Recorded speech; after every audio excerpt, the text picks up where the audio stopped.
Olá, alunos, tudo bem com vocês? Chegamos ao dia da revisão.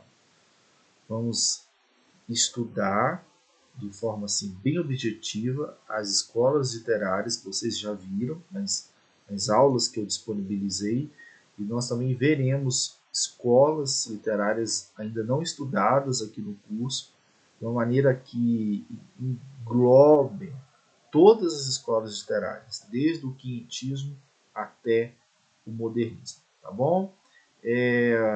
Vejam bem, nós temos esse panorama aqui, mais uma vez a linha do tempo, estudando agora a literatura brasileira, né?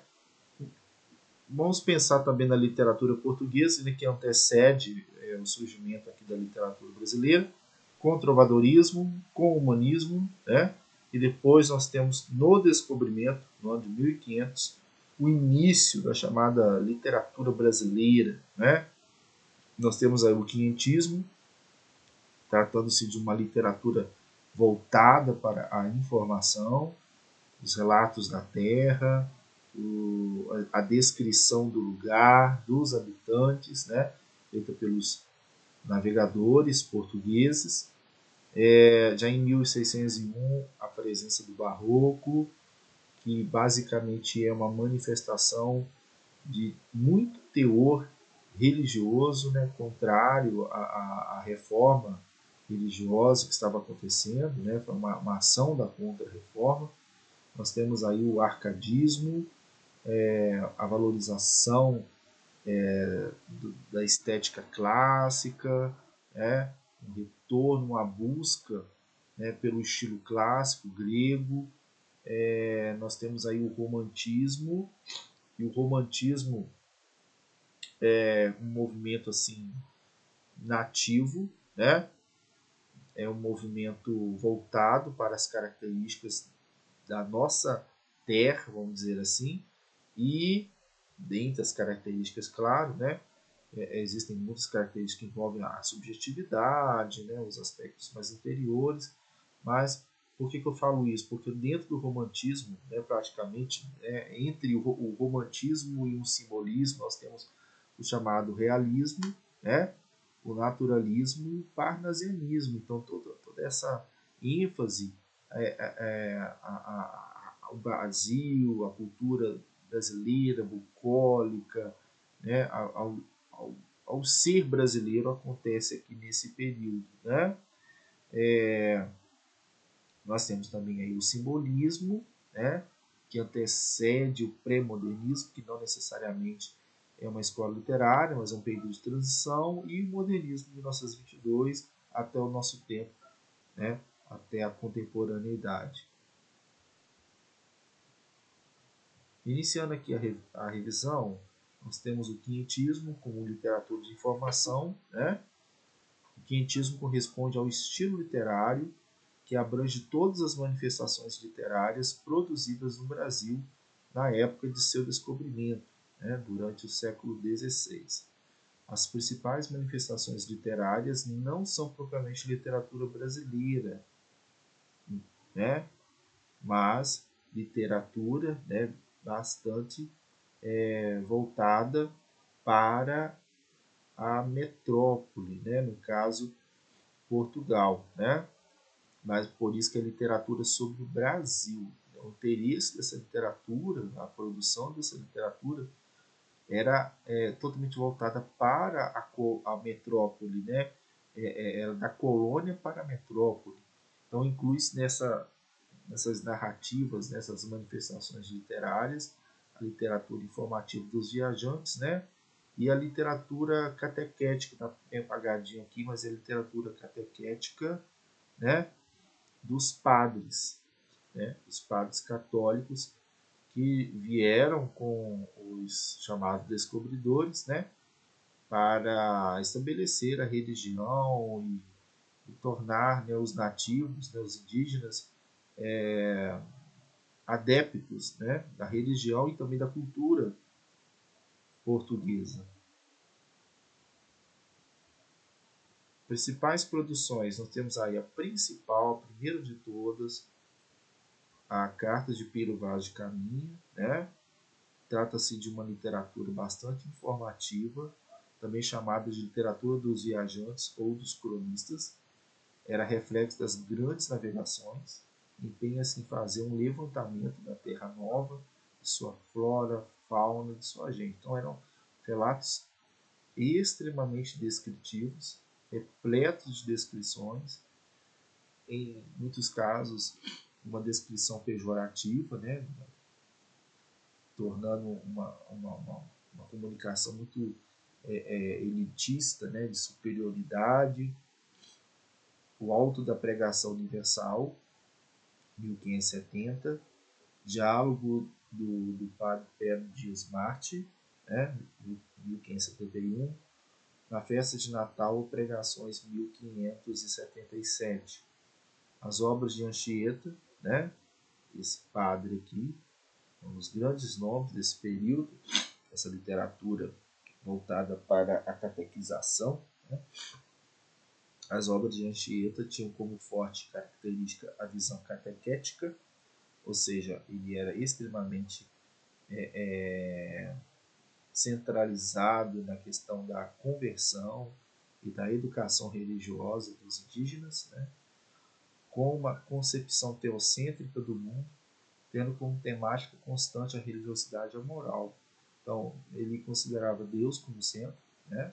A religião, a igreja, ocupava um lugar de primazia, e não apenas a religiosidade, mas também os conceitos de moral, de comportamento, toda uma crítica, né, à cultura dos indígenas, né, que viviam bem diferente dos pressupostos religiosos, no caso católicos, né, portugueses. Depois aqui desse período da literatura de informação, nós temos o Barroco, né, uma época de conflitos, como eu disse, né. Na Europa acontecia a reforma religiosa, no século XVI, Martinho Lutero, rompimento com a Igreja Católica. Então, no século XVII, o Brasil presenciou o surgimento de uma literatura própria a partir dos escritores nascidos na colônia. Muitos acreditam que não é o quinhentismo, né? Pode ser marcado como o início da literatura, e sim o Barroco, porque a produção literária, de fato, de escritores que nasceram aqui, né, filhos ou netos, né, de portugueses, mas já nativos, né, brasileiros de fato, começa com o Barroco, né?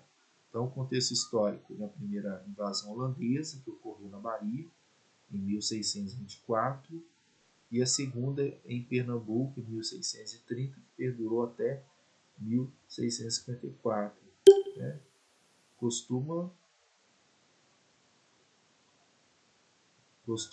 considerar a publicação da obra Prosopopeia, né, 1601, de Bento Teixeira, como um marco inicial do Barroco no Brasil. Então vocês podem perceber os elementos religiosos. Nós temos aqui o retábulo da Basílica de Nossa Senhora do Carmo, em Recife.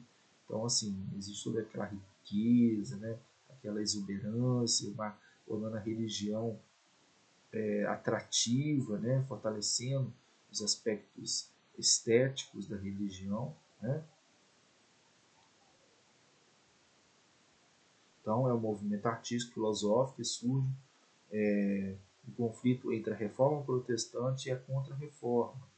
O seu objetivo era propagar a religião através de uma arte de impacto, né?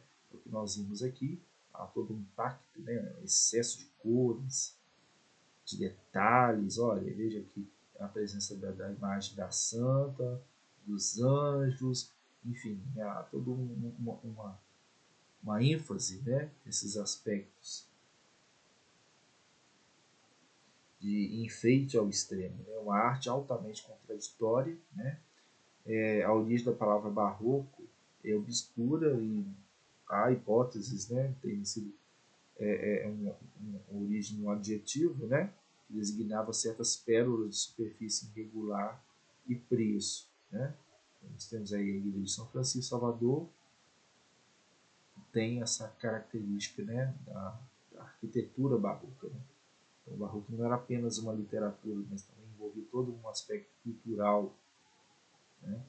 O homem dividido entre o desejo de aproveitar a vida e de garantir um lugar no céu, né? Então, um homem que tinha diante de si os dois caminhos, vivenciar as experiências terrenas e pensar na sua vida pós-morte, né? O homem dividido entre o prazer pagão e a fé religiosa. Né? Aí nós temos aí a crise do antropocentrismo versus o teocentrismo, o homem versus Deus, carne versus espírito, o detalhismo e o rebuscamento, né? A extravagância e o exagero dos detalhes, a arte do contraditório, onde é comum a ideia de opostos, a linguagem rebuscada, trabalhada ao extremo, usando muitos recursos estilísticos e figuras de linguagem e sintaxe, uma linguagem muito rica, muito rebuscada, muito culta, né? A presença aí dessas duas filosofias, o cultismo e o conceptismo. O cultismo é um jogo de palavras, o uso culto da língua, a valorização, né, dos aspectos cultos, das palavras bonitas, né, esse aspecto da estética nas palavras, predominando em versões sintáticas. O conceptismo são os jogos de raciocínio, de retórica, que visavam melhor explicar o conflito dos opostos. Foi um período onde afirmava-se a religião, tinha também uma preocupação em fazer com que as pessoas não aderissem a outras religiões, né, por meio da arte. Então, os principais representantes do período do Barroco, nós temos aí o Gregório de Matos. Ele tinha como apelido a Boca do Inferno, Boca de Brasa, né? Então ele tinha como temática a poesia religiosa, né? Como vocês podem ver aqui nesse quadro, um poema religioso. Nós temos aí a poesia satírica, né? Que tinha como alvo a crítica, né? A hipocrisia das autoridades, sejam elas do império, né? E também da religião. E a poesia erótica, né, onde há uma valorização dos aspectos da sexualidade. Né? Aí do barroco nós passamos para o arcadismo, né? Ele desenvolveu no século XVIII, especialmente aqui em Minas Gerais, né? Onde se haviam descoberto ouro, né? Fato que marcou o local como centro econômico e, portanto, de cultura portuguesa. Então, o ouro, a sua descoberta, fez com que Minas Gerais tornasse um lugar muito povoado, muito procurado, e também convencionou-se que seria um lugar de muita riqueza, de muito materialismo. Né? Então, delimita-se o arcadismo no Brasil entre os anos 1768, com a publicação das obras poéticas de Cláudio Manuel da Costa, e 1836, que é o início, né, do romantismo. Quais são as características desse período, né, do arcadismo? Apesar dos traços do cultismo barroco em alguns poetas, a maioria deles procurou seguir as convenções dos neoclassicistas europeus, são elas, né? Utilização de personagens mitológicos, como falei para vocês, há uma valorização da cultura grega, né? Romana também, mas principalmente grega, então esses personagens mitológicos são valorizados. A idealização da vida campestre, né? A idealização de tudo que não é urbano. O eu lírico caracterizado como pastor e a mulher, porque há a presença do, no caso, o pastor que não é sacerdote religioso, não. É o pastor mesmo de ovelhas, de animais, né? Por causa desse bucolismo que tem a ver com aspectos rurais, né? Não urbanos. E a mulher amada como uma pastora. O ambiente tranquilo, a idealização da natureza, o cenário perfeito e aprazível, né? A visão da cidade como local de sofrimento e corrupção, o elogio ao equilíbrio, né? E desprezo às extremidades, desprezo aos prazeres do luxo e da riqueza, porque existe todo um conceito de valorização dos aspectos simples da vida pastoril, né? Aproveitamento do momento presente devido à incerteza do amanhã e a vivência plena do amor durante a juventude, porque a velhice é incerta. Então, aquela ideia de aproveite o momento, viva o agora. Né? Os principais autores Arcade são Cláudio Manuel da Costa, né, que produziu o poema épico Vila Rica, Basílio da Gama, sua obra principal foi o poema épico O Uruguai, Frei José de Santa Rita Durão, sua obra consiste basicamente no Caramuru, tem um filme, né, sobre essa história. Tomás Antônio Gonzaga, que escreveu As Liras de Maria do Dirceu. Chegamos aqui ao romantismo. O romantismo ele surge em 1830, né? Nós já estamos no Brasil independente, influenciado pela independência em 1822. Ele desenvolve uma linguagem própria e aborda temas ligados à natureza e às questões político-sociais. Então, como eu disse para vocês, é um movimento que vive esse período, né, de nacionalismo, né, de independência, e defende a liberdade de criação, privilegia a emoção, há muitos elementos emotivos, sentimentais, né? Então as obras valorizam o individualismo, o sofrimento amoroso, né? As relações amorosas frustradas, né? A religiosidade, como sempre, é presente, a natureza, os temas nacionais, as questões políticos, sociais do passado, né?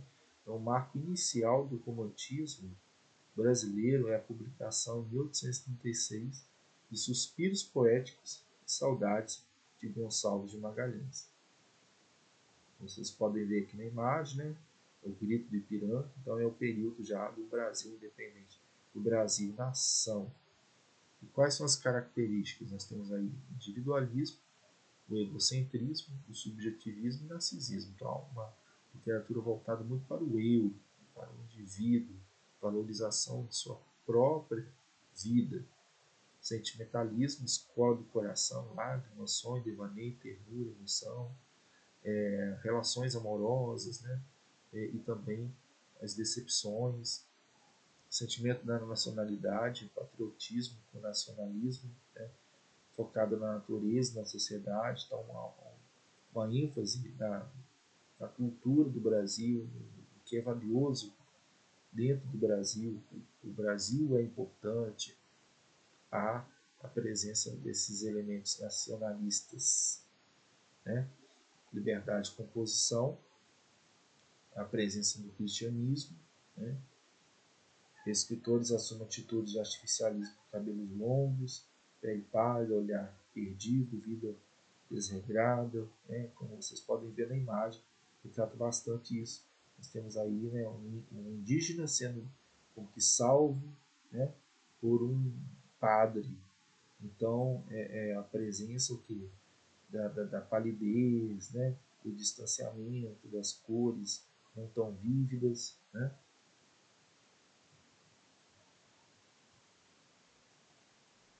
E a produção literária passa por três fases dentro do romantismo.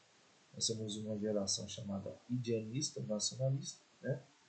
As características são, né, o nacionalismo, né, o fanismo, a exaltação à natureza e à pátria, o índio como grande herói nacional, né, a presença aí do sentimentalismo. Quais são seus principais autores? O Gonçalves de Magalhães, o Gonçalves Dias e o José de Alencar, né, famoso por escrever o livro Iracema, né? Aí nós temos aqui a canção do Exílio, muito conhecida, né? A Minha Terra em Palmeiras, Onde Canta o Sabiá, as vases que aqui gorjeiam, não gorjeiam como lá. Nosso céu tem mais estrelas, nossas várzeas têm mais flores, nossos bosques têm mais vida, nossa vida mais amores. Em cismar, sozinho, à noite, mais prazer encontro eu lá. Minha terra tem palmeiras, onde canta o sabiá. Em cismar, sozinho, à noite, mais prazer encontro eu lá. Minha terra tem palmeiras, onde canta o sabiá. Não permita, Deus, que eu morra, sem que eu volte para lá, sem que eu desfrute os primores que eu não encontro por cá, sem que nunca avistes as palmeiras onde canta o sabiá. Grande autor, né?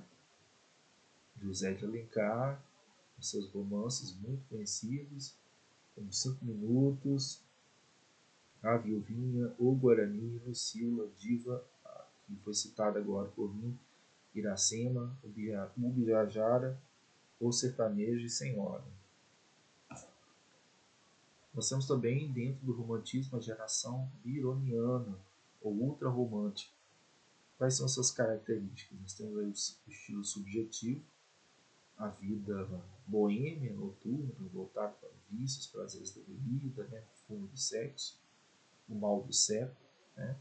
A fuga da realidade, a evasão, talvez a morte, do sonho da loucura, do vinho, a mulher idealizada, distante e a introspecção. Então, essa presença subjetiva é muito negativa, né?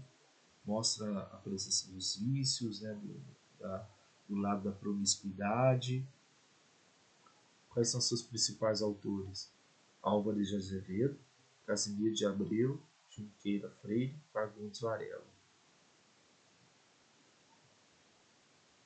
Meus 8 anos. Oh, que saudade que tenho da aurora da minha vida, da minha infância querida, que os anos não trazem mais.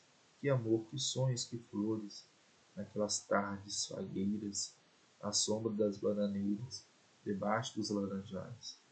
Como são belos os dias, o despontar da existência, respira a alma inocência, com perfumes à flor. O mar é lago sereno, o céu um manto azulado, o mundo um sonho dourado, a vida um hino de amor. Que aurora, que sol, que vida, que noites de melodia, naquela doce alegria, naquele ingênuo folgar. E nós temos também aqui a geração condoreira. É um período onde o Brasil vivia mais uma fase, né, com a proclamação da República, antecedida com a abolição da escravatura, influenciado pelos acontecimentos sociais, discursos sobre liberdade, né? Então a liberdade que veio da questão da abolição da escravatura, da proclamação da República, ou seja, com o fim do absoluto, né, representado pelo imperador, questões sociais, o abolicionismo, né? Critica-se bastante os problemas sociais por causa do que o absolucionismo instigou, né? O abolicionismo ele abriu espaço para críticas sociais. Uso de exclamações, né? Exageros, então as interjeições estão presentes aí. Mulher presente, carnal, volta-se para o futuro, progresso, luta pela liberdade, temas sociais, ainda fala sobre o amor. O condor simboliza a liberdade, por isso geração condoreira, uma geração marcada pelo desejo de ser livre.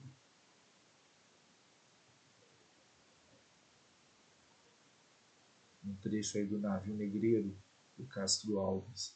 Era um sonho dantesco, o tombadilho, que das luzernas a vermelho brilho, em sangue a se banhar, tinir de ferros, estalar de açoite, legiões de homens negros como a noite, horrendos a dançar, negras mulheres suspendendo as tetas, magras crianças cujas bocas pretas regam o sangue das mães, outras moças, mas nuas e espantadas, no turbilhão de espectros arrastadas, em ânsia e mágoas vãs, e ri-se a orquestra irônica, estridente, e da ronda fantástica serpente. Presa nos elos de uma só cadeia, a multidão faminta cambaleia, e chora e dança ali. Um de raiva delira, o outro enlouquece, outro que martírios embrutece, cantando o gênio ri. No entanto, o capitão manda a manobra, e após fitando o céu que se desdobra, tão puro sobre o mar, diz do fumo entre os densos nevoeiros, vibrai rijo o chicote, marinheiros, fazei-os mais dançar, e ri-se a orquestra irônica, estridente, e da ronda fantástica serpente faz doulas espirais. Agora nós passamos para a fase naturalismo e naturalismo no Brasil. Né? Realismo, naturalismo no Brasil. A origem do realismo. Né? Nós temos um contexto, começado aí em 1881, né? Com o livro Memórias Póstumas de Brás Cubas, né? O primeiro romance realista do Brasil, romance do Machado de Assis.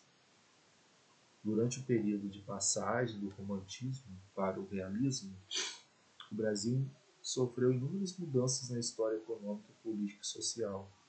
O realismo encontrou no Brasil uma realidade propícia para a ascensão da literatura, já que escritores como Cássio Alves e José de Alencar haviam preparado o terreno.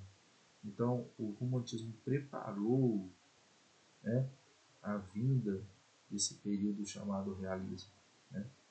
Então, o realismo ele chega através da obra de Machado de Assis, né? Obras póstumas de Brás Cubas. Quais são as características? Oposição ao romantismo, né?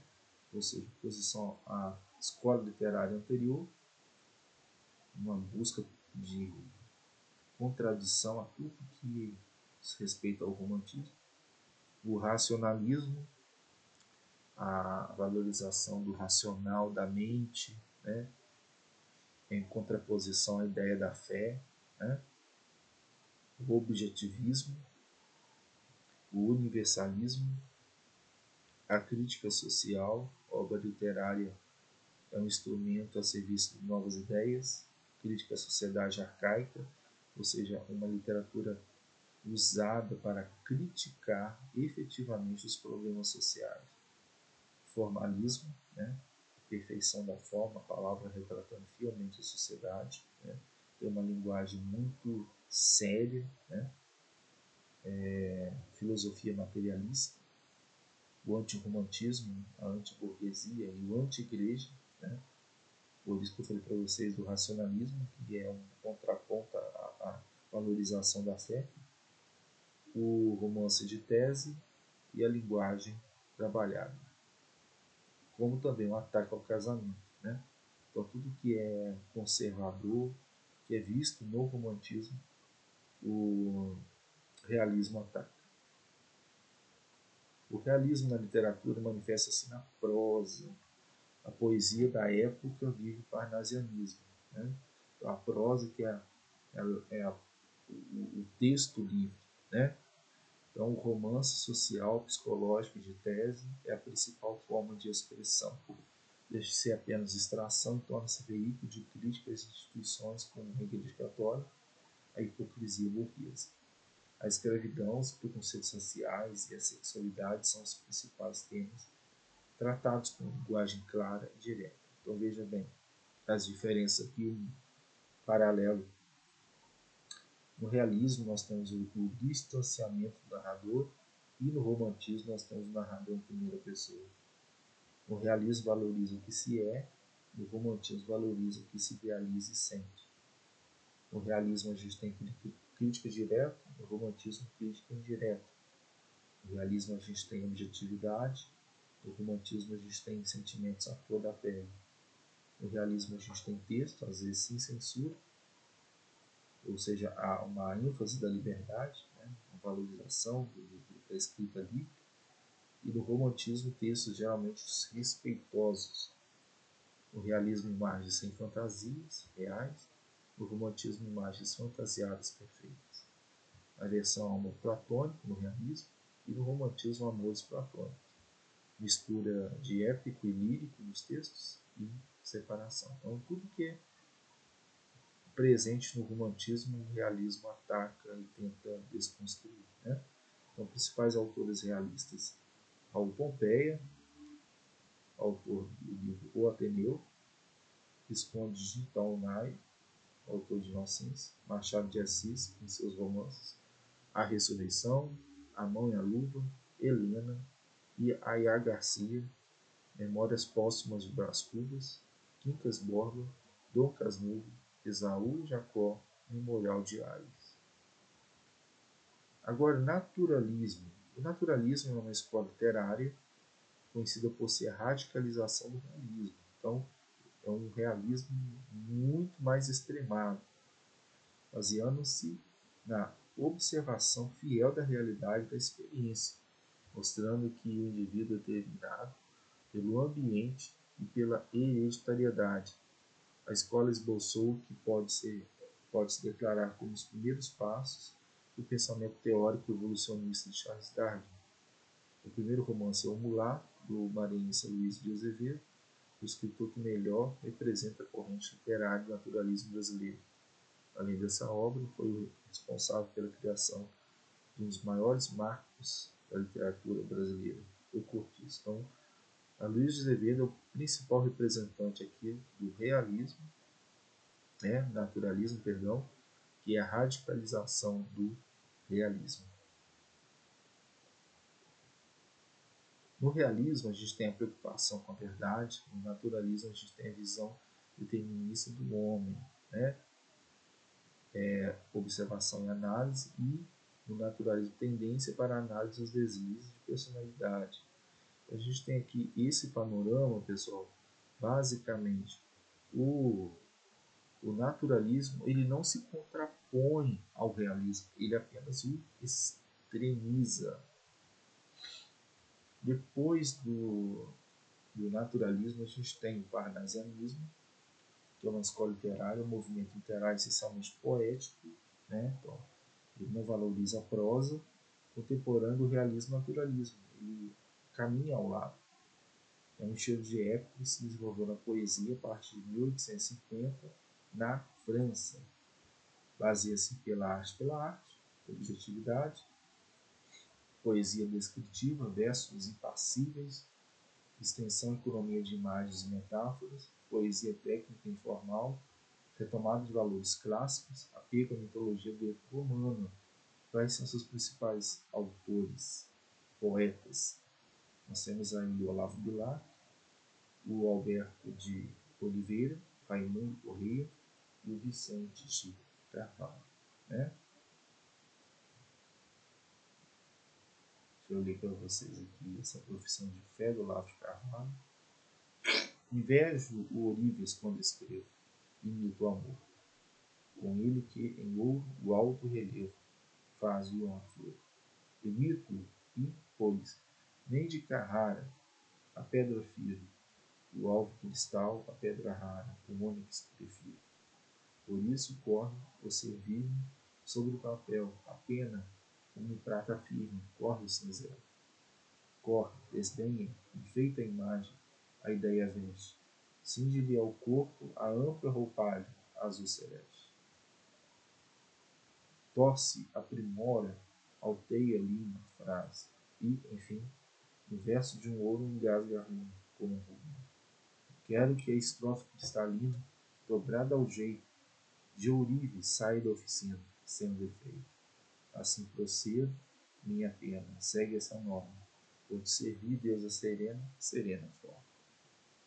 Então, como vocês podem ver, esse poema aqui do Olavo Bilac tem como base a exatidão e economia de imagens e metáforas, uma poesia excessivamente técnica e formal. Simbolismo. Iniciou-se no Brasil com a publicação de Missal e Broquete de Cruz e Souza em 1883. Os simbolistas usavam a palavra como símbolo, sugestão ou evocação, escola do nome, simbolismo. Características: temas como mistérios da vida e da morte, religião, existência de Deus, misticismo, solidão, a ilusão, o vago e o sobrenatural.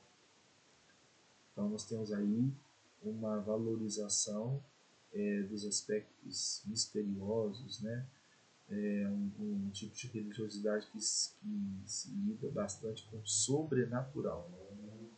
Preocupação com a forma, preocupação maior com a escolha, beleza das palavras do que com as ideias, a musicalidade, vocábulos sonoros, onomatopeias, o uso das cores, o uso de palavras ambíguas, com duplo sentido, e a sinestesia, que é a junção dos sentidos. Vamos ver aqui esse texto do Paul Gauguin. Violões que choram.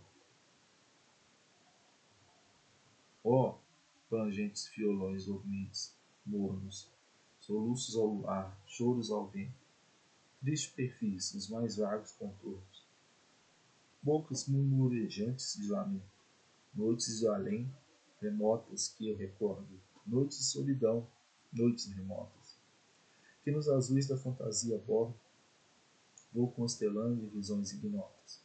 Vozes veladas, veluvosas, vozes, volúpios os violões, vozes veladas. Vago nos velhos vórtices velozes dos ventos vivas vozes vulcanizadas.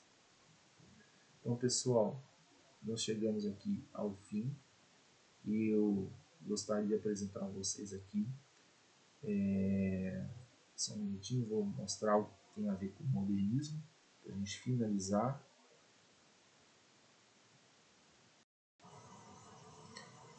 Então, sobre o modernismo, eu quero mostrar para vocês aqui uma imagem.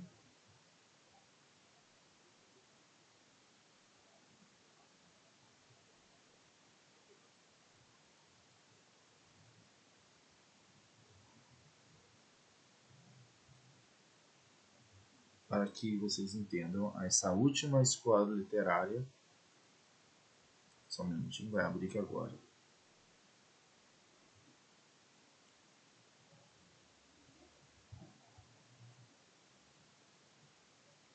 Então, quais são as características do modernismo? Então, nós vimos todas as escolas e agora culmina no modernismo, né? Nós ainda estamos nesse período, né, contemporâneo, alguns chamam de pós-modernidade, né? Mas o modernismo, ele, de certo modo, nos alcança. Como? Na valorização da cultura brasileira, né? E é bom ressaltar que entre, né, as demais escolas literárias e o modernismo houve um movimento chamado pré-modernismo, né, na semana aí de 1922, né, que foi uma movimentação em São Paulo que trouxe dentro do ambiente, né, da arte, da cultura, questionamentos importantes. A inauguração de uma nova escola literária tem como valorização a cultura brasileira, tem um movimento excessivamente nacional, né, mas a valorização do que é nosso como cultura, um nacionalismo não cego, não fanático, mas um nacionalismo crítico, né, crítica das questões sociais, dos problemas sociais, a negação do academicismo, do parnasianismo, ou seja, negação daquela linguagem voltada só para pessoas eruditas ou para a produção acadêmica, né, das universidades. Eles defendiam a linguagem voltada para as pessoas, né, acessível às pessoas.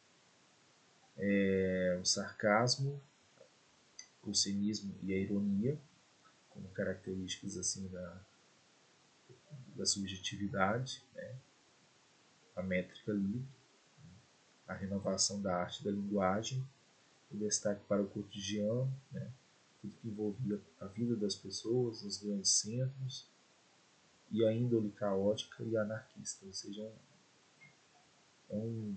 uma ênfase, né, um movimento que enfatizava bastante a liberdade da produção. Tá bom, pessoal? Então, nós vimos de forma bem resumida essa revisão de todas as escolas literárias da literatura brasileira. Desejo, então, sucesso a vocês na prova de domingo. Estudar literatura é muito bom. Não parem aqui, continue estudando e espero vê-los em outras oportunidades. Um forte abraço.